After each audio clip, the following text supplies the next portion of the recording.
Hello, makeup lovers and others. Welcome back.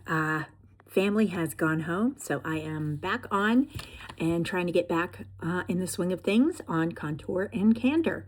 So thank you so much for joining me. Had a great time. Got to visit with, I actually had all of my four grands, two grandnephews and two grandnieces together, which has never happened before, so that was amazing.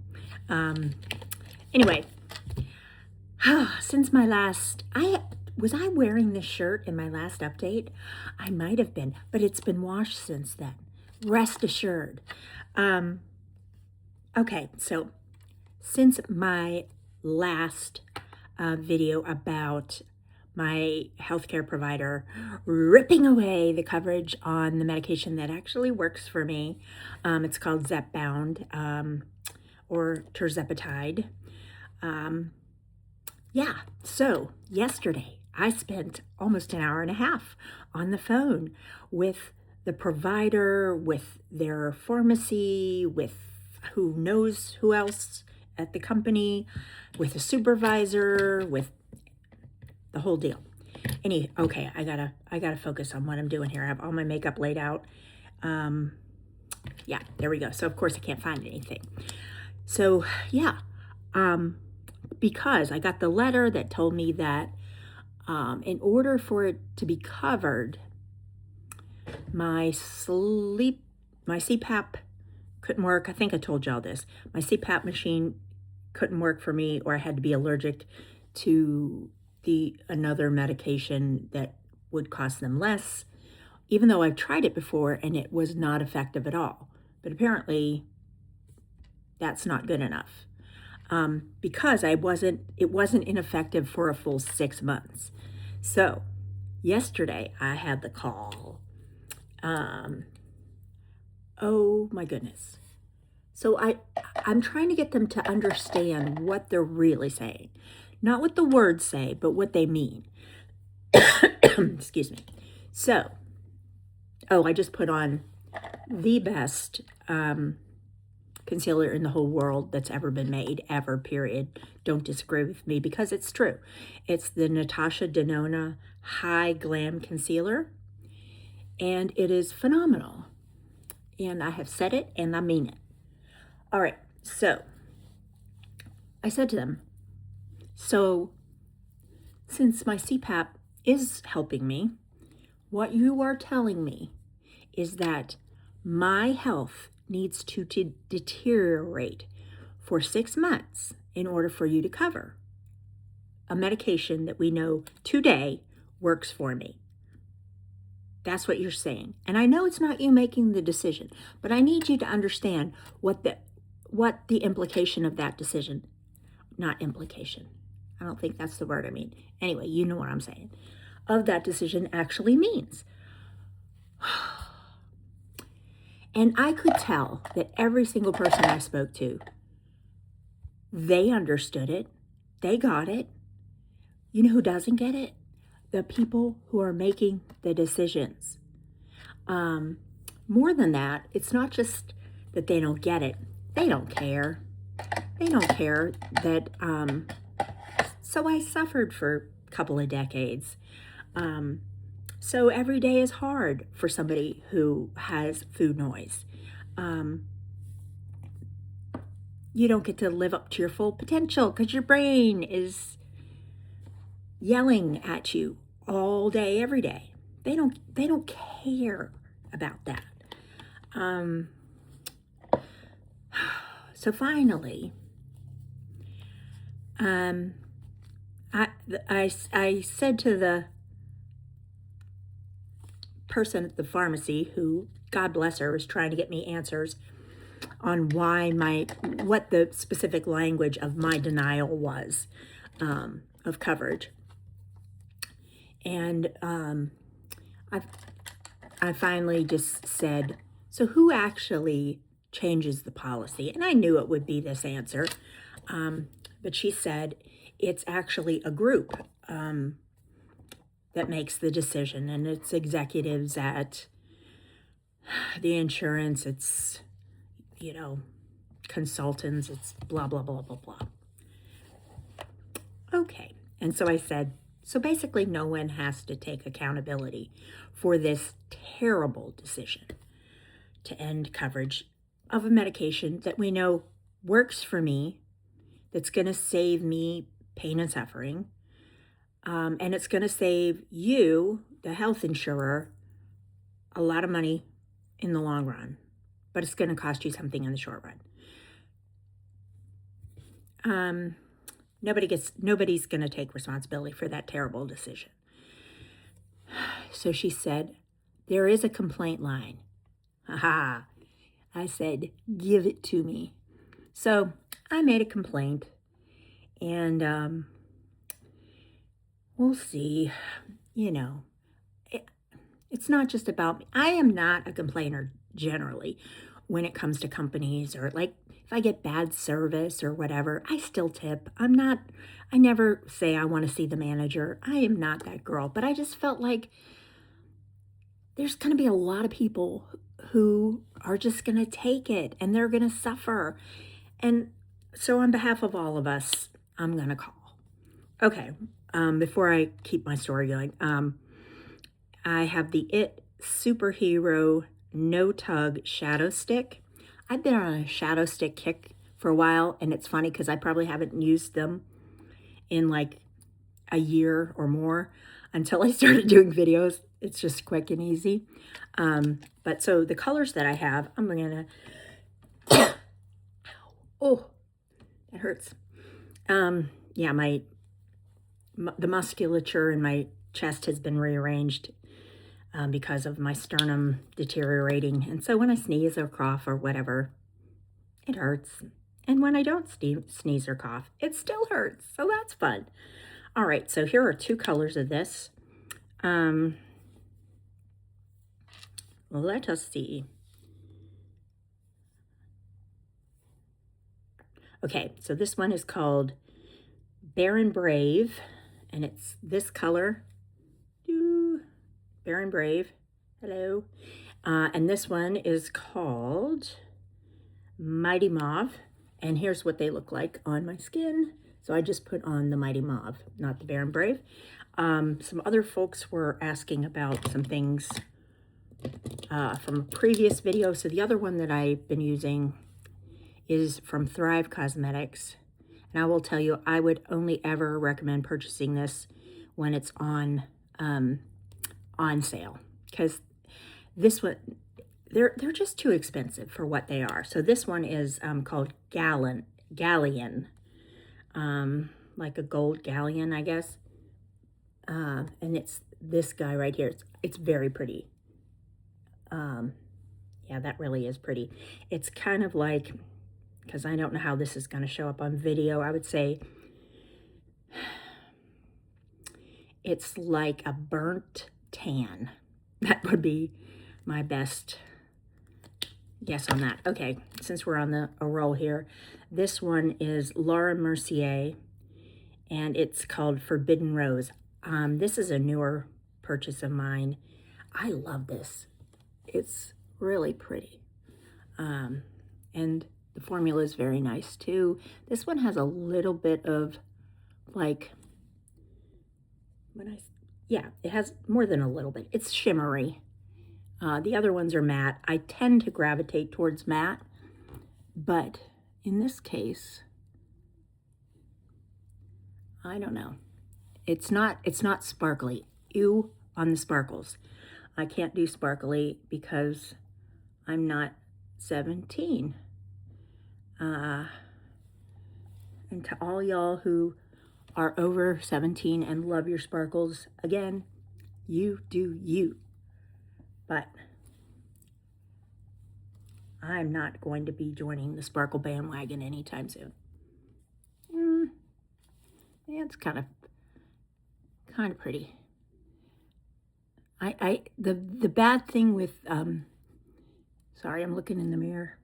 The bad thing with the shadow sticks is I tend to blend them out so much that they just are a wash of color, and I lose any definition that I've created. Wrong color for that. Hold on, I'm going back in.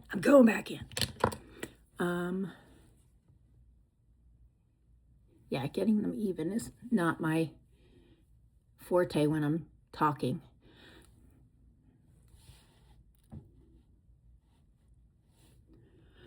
Okay, there we go. So back to the story. Oh wait, I have a drugstore one here somewhere that I wanted to show. Yes, okay. So there is a drugstore version. They're not cheap though. Shockingly, they're not. The price differential is not all that great. Oh boy, is that pretty. Okay, it's this one. Wait, yes, it's this one. Not sure if you can see it. And it's like a true bronze. Here, let's pop it on here. If you can see it. That is so pretty. This one is from Maybelline, Color Tattoo. And the glare of these lights and my eyes, my eyeballs, I don't know what color it is, but it's the one that looks like bronze, so you'll be able to find it if you are interested in finding that. Yeah, that is super pretty.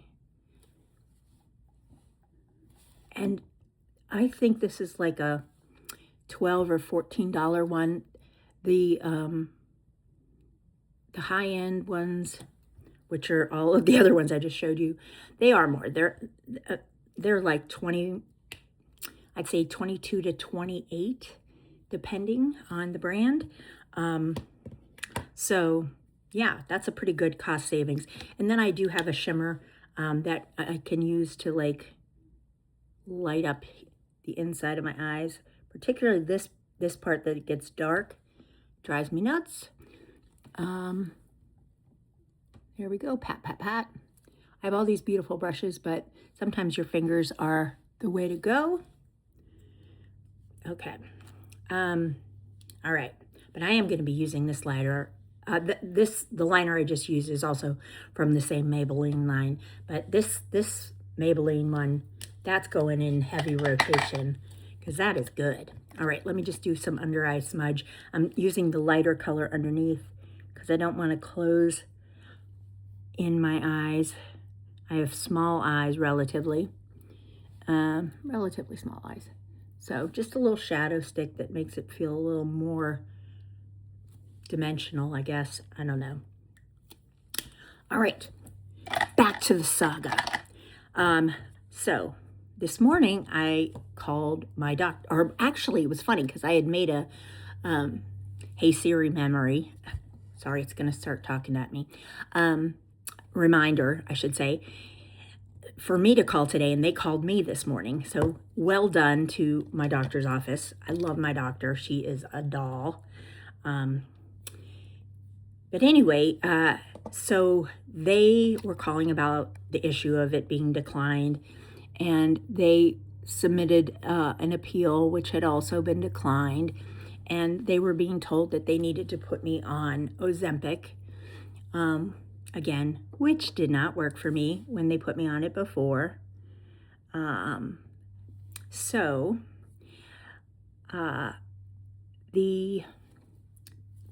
of the people I spoke with at the insurance company said that my doctor should ask for a peer-to-peer review, which is different than an appeal. It's basically one doctor talking to another doctor saying, hey, isn't this stupid that my patient is not going to get the medication she needs and that she's been successful on?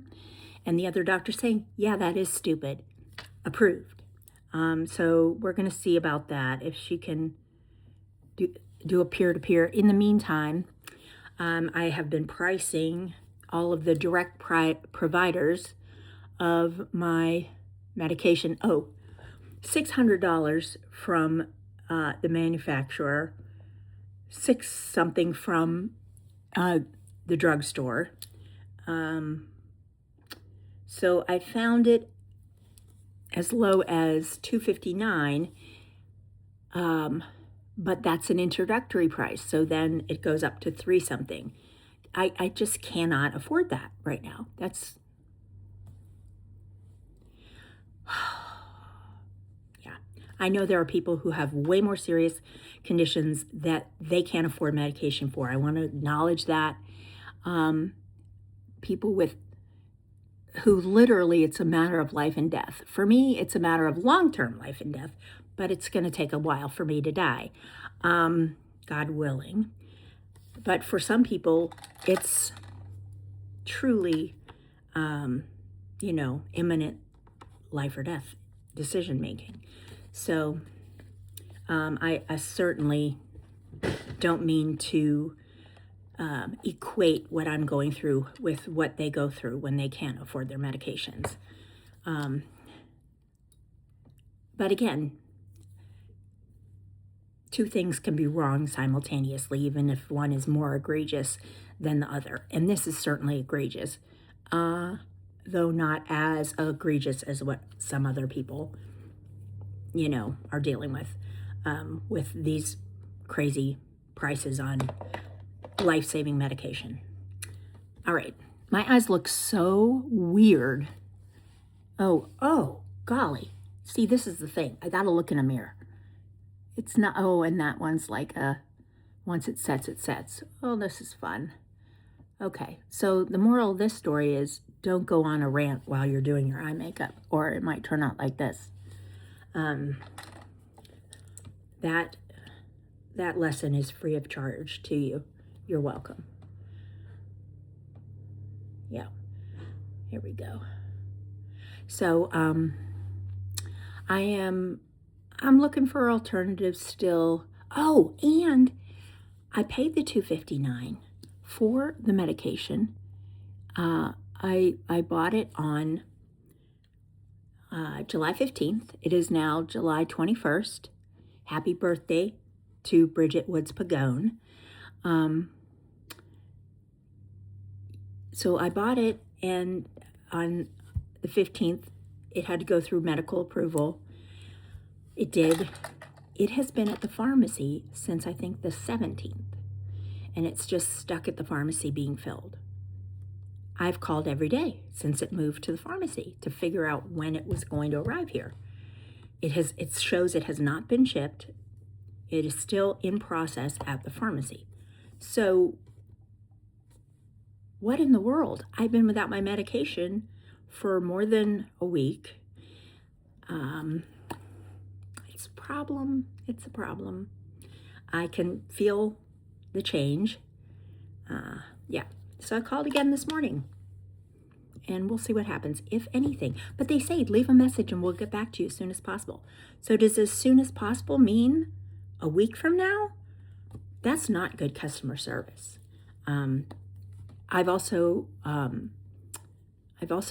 them at their email to check in case that would be a faster reply. Haven't heard a thing back on that either. So what am I doing with my neck? In case you're wondering, I am sculpting my neck because I want to have a more defined jawline and get rid of any wiggle. And then this, just carving out my cheekbones a little bit. Then we'll go back here, sculpting the nose with a little bit of contour. And I have got to pick up another one of these. Yes, I do. Okay, this is that e.l.f. Halo Glow again. I did try their stick, but that is more of a bronzing situation. And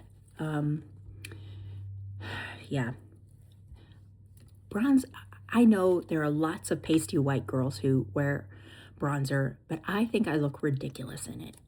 So I tend to steer clear of the bronzer. Okay, we desperately need some eyebrows. Where did I put them? So I have this, but I am not seeing my eyebrow powder. So luckily I have a backup. We shall break open the backup. It's almost out anyway. This is what happens when you move out of your beauty area for a week. Okay, don't need that. Do need this. Okay, in case you're wondering, I tend to do my foundation first. A lot of people do their eyes first in case there's fallout or things like that. I just cannot get in the rhythm of doing that because I've always done it this way, which is a really bad reason to continue to do something the way that you do it. But for me, I've got to be honest. It's just not natural for me not to do my foundation first, or if I don't use foundation, my concealer. Gosh, that's not going to blend in very well. Oh, if you wonder why I ever look like I have a line already, that is from my CPAP machine, and it takes several hours to fade because of the mask that I have to wear for the CPAP. Fun times. Oh, the CPAP is actually a really interesting story. So, this has been at least a decade ago, more than a decade ago. I just was so tired all the time. And that's not unusual for someone with lupus, but my lupus was well managed at the time. And still, I just felt like a zombie. Like my body would ache for a nap. Just if I was driving more than an hour or two, if you hear weird noises, it would be my dog. Hold on one second. Matilda Jane, knock it off. She's a good girl, but yeah, so I would be driving for more than an hour. I'd want to pull over and take a nap. Not good. So finally, but because I have lupus, everyone had said forever, oh, it's just lupus, because lupus, screws up every area of your body. So why not your sleep? So finally, my doctor said, you should get a sleep study, which, sorry, I know you're like, didn't you finish that already? No, I didn't, because it looks weird. The purple is too purple, and I look funny. So let me just fix it. Little bit of brown. Okay, so I did a sleep study, and fortunately, well, first of all, I'm claustrophobic, so they put all these things on me, and I literally cried while they did it because I felt like I was being suffocated. That's not normal. I'm not normal. You figured that out. But so the results came back, and they were terrible. They were just abysmal. And I needed a CPAP. So fortunately, there is a version of the CPAP mask that goes under here and comes over here, and the thing comes out the top of my head. And so I don't see it in my line of vision at night, and that is the only one I can wear, because the other one I feel like I'm suffocating. And claustrophobia, yeah. But so I just did another CPAP or sleep test, and you have to sleep overnight at a facility. It's one of those things. And my brain was waking up something like 42 times an hour while I was sleeping. So I was getting no quality of sleep at all. And see, this is bad. I have so much makeup in front of me. I just want to keep putting different stuff on me. This reminds me of my grandmother. She was a classic lipstick blotter. There you go.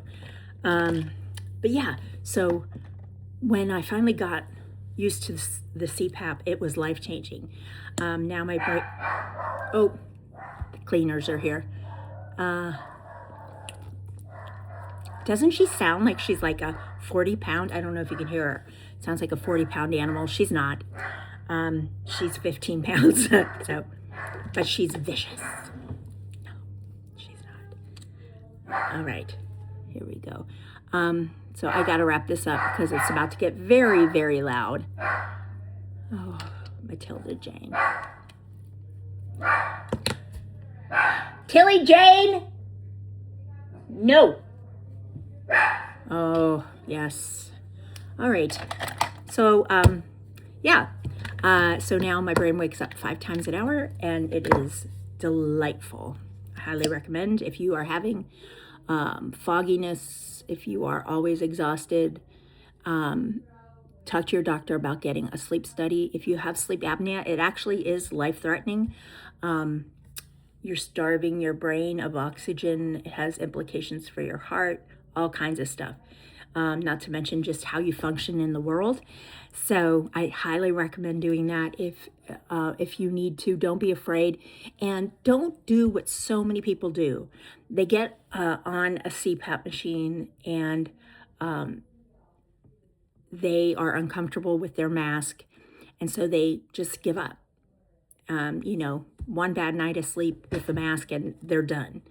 Don't do that. Fight for your health. So if you need a couple of nights to get used to it, of course you do. But if it's still uncomfortable, talk to your doctor. See what alternative masks are available. Just fight for your health. Advocate for yourself, and be willing to have short-term pain for long-term gain, because it truly can be life-changing. All right, one last thing. Boop, boop, boop. Here we go. What do you think? Is it getting any better? I don't know about these eyes. The eyes are a little crazy. I don't know. Oh, I didn't put blush on. That is part of the issue here. All right, so let's slap some of this on. I knew something was very much off in my face. That would be it. Okay. Pretty. I like this blush. Again, it's this one. I am a stick to what works kind of gal, which makes for boring videos, I'm sure, for y'all. Like, try something new. Good enough. And we'll put a little of this guy on top. This is my favorite, and I have expensive blushes, but this is my favorite, this CoverGirl Skin Enhancer. So pretty. Rose Latte. I looked at the other colors, and I don't think any of them would work for me, given the pale situation that I have. What do we think? Oh, the shape of my face looks terrible today. Lord, give me grace and patience with myself. Appreciate it. All right. That's it. Thank you for joining me. If you're a praying person, I would ask, please pray that I can get my medication again. I don't want to go backwards. I want to go forwards into the world. Healthy and strong. All right. Oh. I found the other powder that I was looking for. All right. That's it. Thanks. See you soon.